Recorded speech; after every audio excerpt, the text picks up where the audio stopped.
Hey everybody. It would be good to see you if I could see you. Um, but I'm glad you're able to see me and hold a space for this for a few minutes. I want to read. I haven't been doing really any readings from In Trudeau's Kitchen, and there's so much juicy stuff in the book, and so I want to do that. So here's the cover. The audiobook is now recorded and up. It was up. It went up early February and had a really good start, and then just like what happened with the Kindle, suddenly it was gone. It was removed from Amazon Canada. So I had to fight to get it back up again, and it's back up elsewhere. It's on the UK as well. It's up, and I think it wasn't up on the UK. So my Trudeau's Kitchen, my unexpected journey with power, politics, and the global elite. I don't think there's anything particularly elite about any of them, but we'll go with that for the moment. So what I wanted to talk about was, I mean, this is a political memoir. It takes the reader through in a very well documented way. If I can do anything when I'm under hardship, it's document. And it's a really well documented story of all the different systems that got engaged and obstructed me and blocked me and shadow banned me on Meta and all these things, right? Right before your eyes, without any shame in particular, at least none that I know about, in order to prevent me from bringing this story, in order to sort of drive me crazy or drive me to death, or at the very least to make sure I don't tell the story. So the story's now told. But what I want to say is that if you're somebody who's not inclined towards political memoir, particularly, whistleblower stories, which I believe are just the only thing that will ultimately save us in this world, are whistleblower stories. But because they're dark and uncomfortable, and it shows you really the underbelly of what we're all living in, and I think becoming more and more aware of every day, certainly in the West. But what it also does, this story, and why I think it's worth reading, even if you're not someone inclined to read these kinds of books, is because it's really about learning how to dance on the edge of darkness. Um, you know, as the journey unfolded, quite apart from all the systems that came after me, I lost so many people who I loved, people who I would have taken a bullet for, quite genuinely, people who I never would have kicked when they were down, and people who, their belief in me was so fundamental to my belief in myself. And I lost them for all kinds of different reasons. The primary one, and this is happening a lot in Canada right now, is that they were bribed or blackmailed or seduced. So there's all of that, and that's a big part of the story. Um, and finding out that one particular friend, I believe, has sort of a predilection for something that I didn't know about. It's like, I'm on the devil's playground with these people, the political people, and then they pull everybody onto the devil's playground, and we're all sort of forced to hang out together on the devil's playground. And if it goes on for long enough, nobody sees anybody as their friend anymore. I mean, that's what these people are good at. They get paid, the techno terrorists and the invisibilities and all of these sort of spy characters, a number of which are referenced in the story because they interact with some of them.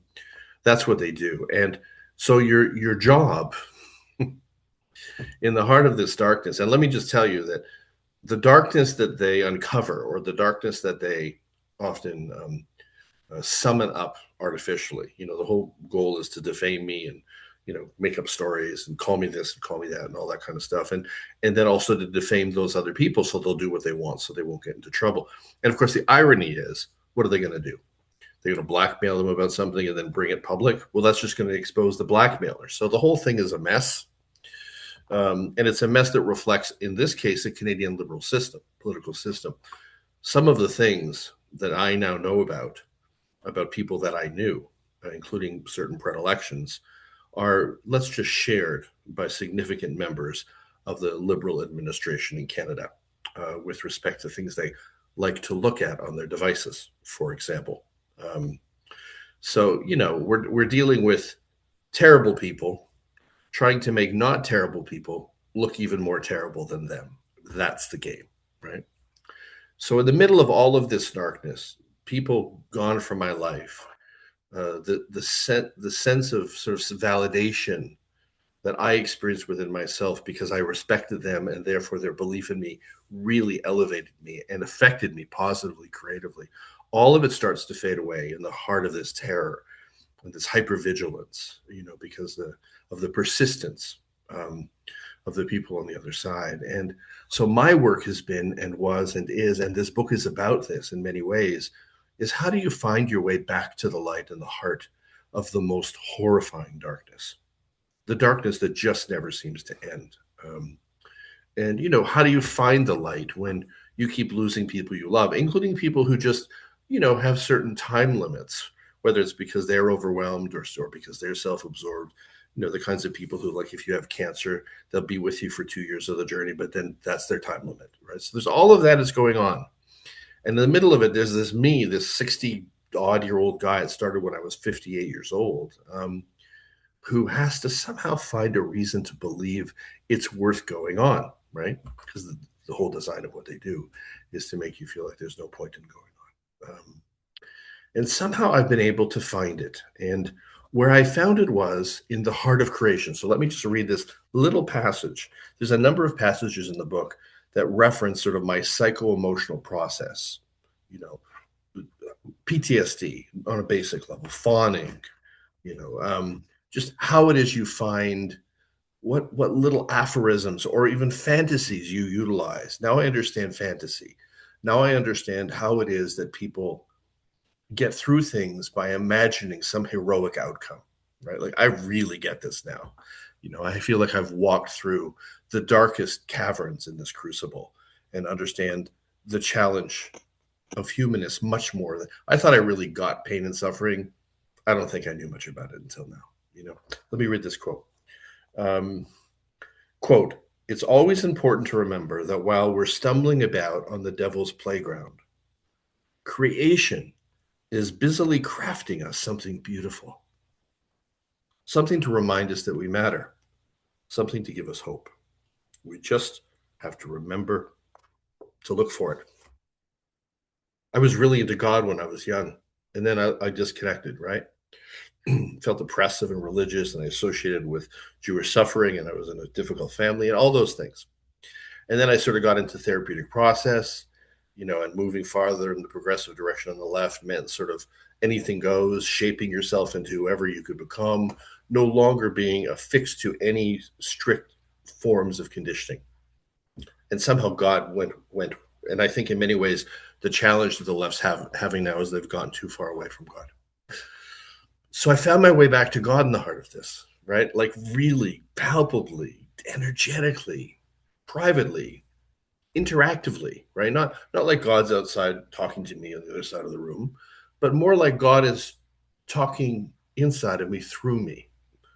Um, it's sort of, it's almost like the whole experience of intuition, if you take it really to the right place, is really about feeling inside of yourself that voice, that knowing.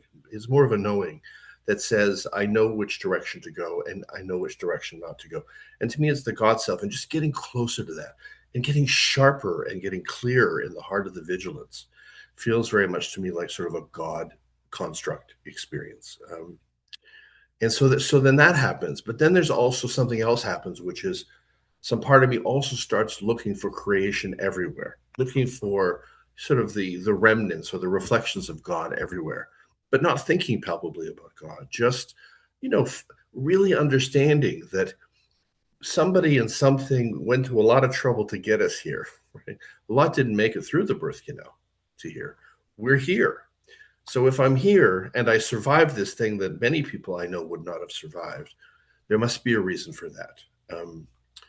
And there is a reason for that, and then to carry that little belief, to hold onto that belief, and then to walk out into the world, and then a little child reaches up for my stupid hat because they find it cute and funny and they wonder what the heck's going on in there, or just a young lady who walks down the street. I'm old enough to call them young ladies now, and just sort of looks and smiles at me, and I feel like, oh, I exist again. I'm actually, somebody thinks I have value enough. They at least noticed me on the street because I was wandering around feeling as though I didn't exist anymore because of the weight of all this darkness and intensity directed at me from these people.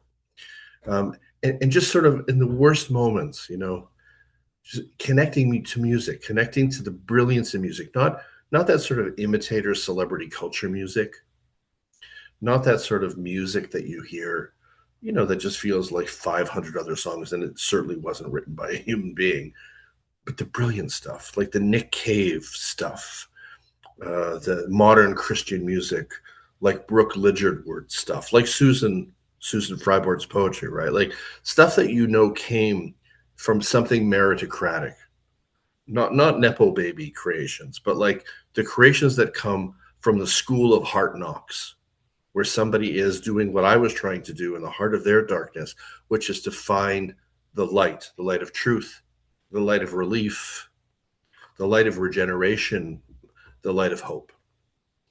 And then, if you really get there, and you can even hold on to that for a few minutes, to get up and start dancing, dancing, dancing right in the heart of the darkness, dancing right in the face of the fuckers who are trying to take you away from this world. And that's what the story is about. It's about all of that happening at the same time.